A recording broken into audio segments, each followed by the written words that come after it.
Hey guys, I am Vishal, welcome to college option. और आज हम बात करने वाले हैं तुम्हारे डाउट्स के ऊपर। तुम लोगों के काफी डाउट्स आ रहे थे, ठीक है, व्हाट्सएप पे कमेंट्स के अंदर, तो मैंने उसमें से कॉमन डाउट्स निकाल दिए। इवन कॉल पे भी बच्चों ने जो कॉल किए थे उसके अंदर भी काफी कॉमन डाउट्स आ रहे थे, पेरेंट्स के भी ये डाउट्स थे, ठीक है। तो इसलिए वीडियो है। और यार 135 लाइक्स पहुंचा देना 1000 व्यू के अंदर। और चलो अब बिना देरी के स्टार्ट करते हैं अपनी वीडियो को। कल से तुम लोगों के डाउट आ रहे हैं, मॉक सीट अलॉटमेंट पहला आया तो भैया मुझे ये मिल रही है, ये सीट मिल रही है, भैया मुझे ये सीट मिल रही है, मुझे आईआईटी रुड़की के अंदर मुझको क्या कहते हैं इलेक्ट्रिकल मिल रही है, आईआईटी में मुझको ये मिल रहा है, एनआईटी त्रिची में मुझे ये मिल रहा है, एनआईटी वारंगल में ये मिल रहा है, एनआईटी जमशेदपुर में मुझको प्रोडक्शन मिल रही है, या एनआईटी कहते हैं तुम्हारे जालंधर के अंदर तुम्हें इलेक्ट्रिकल मिल रही है। तो भैया ये सब मिल रहा है मुझको। तो सबसे पहली चीज तो ये है कि जो तुम्हारा मॉक अलॉटमेंट फर्स्ट होता है, ठीक है, ये आया, अच्छी बात है, जो जिसको जो मिल रहा है अच्छी बात है। अब आप लोग ऊपर अपग्रेड कर सकते हो अपने हिसाब से, क्योंकि कई सारे स्टूडेंट ने क्या किया था, ऊपर नीचे कुछ भी भर दिया था।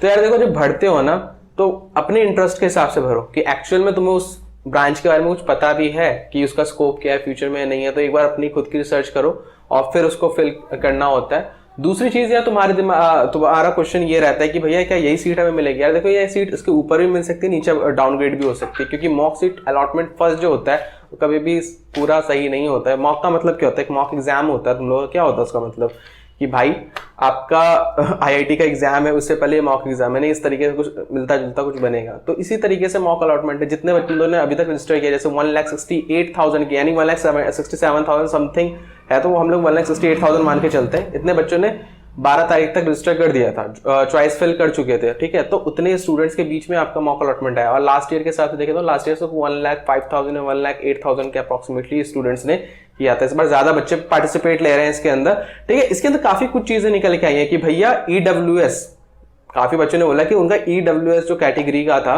उसके अंदर 300 रैंक से लेके 800, कैटेगरी रैंक की बात कर रहा हूँ, 300 रैंक से लेके 800 रैंक में फर्क दिखा है कैटेगरी में, ईडब्ल्यूएस कैटेगरी में। और दूसरा फीमेल कैटेगरी के अंदर भी काफी हमें वो दिख रहा है, 1000 से लेकर 2000 के बीच में वो दिख रहा है। एक आईआईटीज के अंदर भी दिख रहा है कि जो लोअर ब्रांचेस, मैं हायर ब्रांचेस की बात नहीं कर रहा, या को ब्रांचेस के अंदर ये चीजें दिख रही हैं मुझको कि काफी गैप नजर आ रहा है मुझे, जो लास्ट ईयर के हिसाब से था। अच्छा, मॉक सीट अलॉटमेंट जब आपका सेकंड आएगा तो वो कहीं ना कहीं एक सटीक होता है कि हाँ, तब तक ज्यादातर बच्चे 95% स्टूडेंट फिल कर चुके होते हैं, क्योंकि कई बच्चे ऐसे भी मुझे मिले हैं अभी तक कॉल पे जिन्होंने अभी तक फिल ही नहीं किया, ठीक है।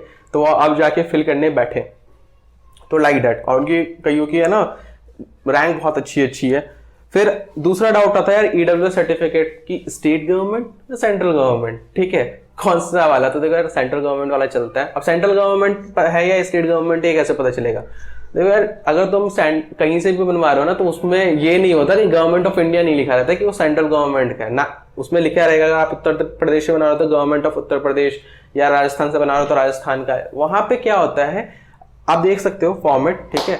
अगर ये क्राइटेरिया जो सेंट्रल गवर्नमेंट ने दे रखे, जैसे 8 लाख से नीचे फैमिली इनकम होनी चाहिए, 5 एकड़ से नीचे जमीन होनी चाहिए, और जितनी भी रेजिडेंशियल वाले वो चीजें हैं, अगर ये रिक्वायरमेंट आपके उसमें लिखा हुआ है, चाहे आप राजस्थान से इश्यू करवा रहे हैं, क्योंकि आपके तो मेन आपके डिस्ट्रिक्ट ही इशू करेंगे, हरियाणा से करवा रहे कहीं से भी, और ऊपर वही लिख के आएगा गवर्नमेंट ऑफ राजस्थान या गवर्नमेंट ऑफ हरियाणा, और लेकिन ये सारे क्राइटेरिया लिखे हुए हैं, ठीक है, तो आपका सेंट्रली एक्सेप्ट किए जाएगा, ठीक है। क्या होता है, हिमाचल प्रदेश के अंदर ना, वहां पे जो ईडब्ल्यू सर्टिफिकेट जो बनता है स्टेट का, उसके अंदर 4 लाख के नीचे का बनता है, और हरियाणा में 6 लाख के नीचे का बनता है, तो सिर्फ वो स्टेट के लिए वैलिड होता है। और इसमें दूसरी चीज है ईडब्ल्यू सर्टिफिकेट के अंदर कि काफी बच्चे बोले कि भैया हमने अपने जो ब्लॉक वाला ऑफिसर होता है ना, ब्लॉक ऑफिसर साइन करवा लिया। नहीं भाई, उनका नहीं चलता।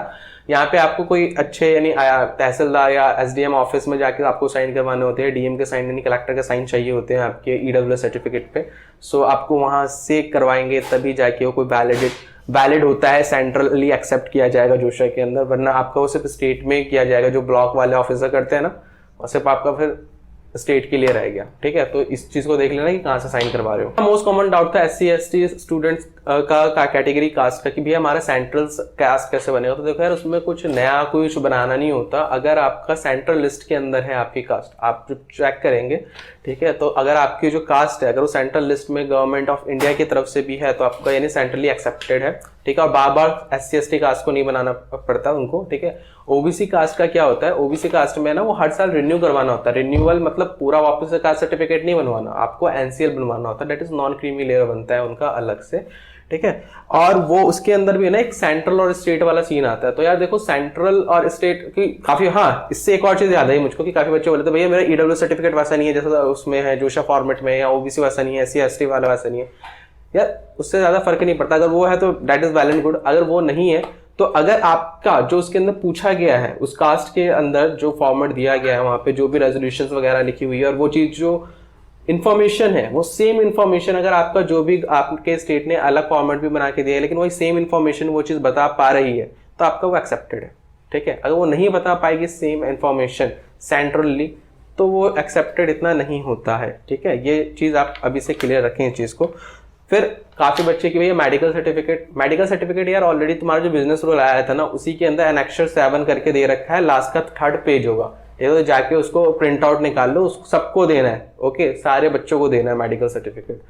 चाहे और क्या कहते हैं दूसरा भैया होम स्टेट का क्या सीन है। यार होम स्टेट का मैंने उस समय भी आपको पुराने वीडियोस में भी यही बताया था, वापस बता रहा हूँ। होम स्टेट आपका क्लास 12 के ऊपर डिपेंड करता है, चाहे आप बिहार के हो चाहे आप क्या कहते हैं यूपी के हो, लेकिन आप जाके अपना कोचिंग कर रहे हो राजस्थान के अंदर, ठीक है, कोटा के अंदर किया है, क्लास 12 भी कोटा से दिया है, ठीक है, तो अब आपका जो होम स्टेट आएगा ना वो आएगा राजस्थान यार, ठीक है। तो जहां से जिस स्टेट से क्लास 12 दे दी वही आपका होम स्टेट बनेगा, सिंपल, ठीक है, जोशा की जो वो है। दूसरा काफी बंदे गैप सर्टिफिकेट, अब की हम बात करते हैं, अब काफी लोग बोल रहे हैं यार भैया भी गैप सर्टिफिकेट क्या होता है, कहीं तो पहली बार नाम सुना होगा। तो देखिए यार जो बच्चे ऑलरेडी 1 साल का ड्रॉप करते हैं IIT JEE के लिए या मेंस वगैरह के लिए 2 साल का ड्रॉप कर लेते हैं तो उनको ना गैप सर्टिफिकेट देना पड़ता है कि भाई आप बीच में 1 साल 2 साल कर क्या रहते हैं, ठीक है।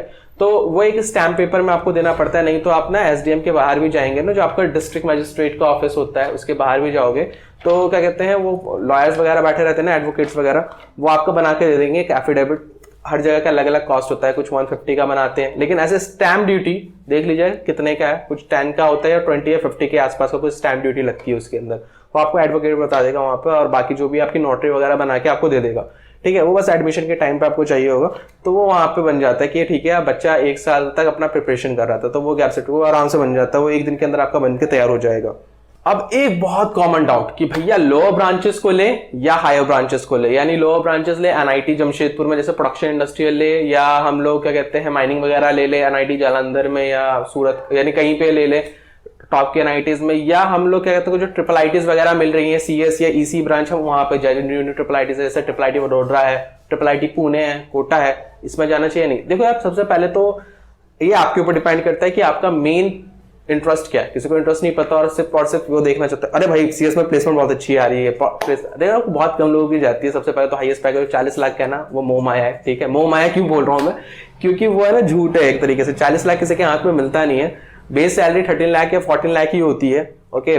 कुछ ज्वाइनिंग बोनस होता है और कुछ तुम्हारे उसमें शेयर्स वगैरह दे दिए जाते हैं जो 3 साल के बाद मैच्योर होंगे, और अगले साल से आपकी सैलरी 15 लाख के उस पर आ जाती है, ठीक है, 14 लाख 15 लाख पे आ जाती है। तो ये उस पर मैं डिटेल वीडियो बनाऊंगा कि क्या सीन है ये हाईएस्ट पैकेज वाला जो होता है। इतना ये हाईएस्ट पैकेज का कुछ है नहीं, तो ज्यादातर जो बच्चे जो लाई करते हैं 7 लाख से लेके आपका 15 लाख के बीच में लाई कर रहे होते हैं, ठीक है, NITs में भी और ट्रिपल ITs की वगैरह की मैं बात करूं तो जो एक्चुअल सैलरी जिसको मिल रही होती है बेस सैलरी वगैरह। तो अब क्या सीन है कि अब आप इस पे देखिए कि आपको क्या करना है, ठीक है। आप पैसे को ज्यादा प्रेफर दे रहे हैं कि आपको एक्चुअल में भी पता है कि एक्चुअल में CS क्या है क्या नहीं है। देखो यार कई सारे बंदे अगर 11th 12th में भी नहीं पढ़े कोई बात नहीं, वहां पे जाके आप सीख जाओगे, ऐसा कुछ नहीं है कि नहीं सीख पाओगे, लेकिन आपको अपना एरिया ऑफ इंटरेस्ट खुद आपको पता होना चाहिए। अगर नहीं पता है और फिर आप अगर देख रहे हो कि यार मुझे NITs में लोअर ब्रांचेस वगैरह में जाना चाहते हो, अगर आप जाना चाहते हो आप जा सकते हो, लेकिन अगर अभी का सिनेरियो देखूं मैं तो ज्यादातर जो प्लेसमेंट्स वगैरह हैं वो कोडिंग सेक्शन में ही ज्यादा, किसी भी ब्रांच में रह के थोड़ा सा कोडिंग वगैरह सीख के आप अपना निकाल सकते हो। तो NIT जमशेदपुर की प्रोडक्शन इंडस्ट्रियल की बात करूं तो यार उसका 88% का प्लेसमेंट रेशियो है और एवरेज पैकेज को 6.5 के आसपास का NIT जमशेदपुर का। वही आप ट्रिपल IT वडोदरा का CSC और IT की तरफ जाओगे तो उसका इस बार 100% प्लेसमेंट चला गया था, एंड क्या कहते हैं 6.25 या 6.15 के आसपास उसका रहा, जबकि ट्रिपल IT कोटा का कुछ 11 लाख समथिंग का रहा, एवरेज पैकेज 90% प्लेसमेंट के साथ। ट्रिपल IT पुणे जो इस साल ही उसने पहला बैच अपना निकाला है उसका एवरेज पैकेज 7.98 के आसपास का रहा है, ठीक है, CSC का। तो अब देख सकते हो कि नहीं यार न्यू ट्रिपल ITs वगैरह भी शो कर रहे हैं प्लेसमेंट, और लोकेशन बहुत ज्यादा फर्क पड़ता है इन सब चीजों पे। तो यार ये था मेरी तरफ से। और बाकी देखो यार NITs अगर आप लोअर ब्रांच में भी है ना तो आप अच्छी प्लेसमेंट निकाल सकते हो, ऐसा नहीं है कि आप नहीं निकाल सकते। तो ये पूरा टोटली आप पे डिपेंड करता है कि आपकी प्रेफरेंस क्या है। तो थैंक यू दोस्तों इस वीडियो को देखने के लिए। मुझे लगता है ये वीडियो आप लोगों को शायद जो आपकी जो कॉमन डाउट्स बाबा आ रहे थे वो क्लियर हो चुके होंगे। तो थैंक यू यार।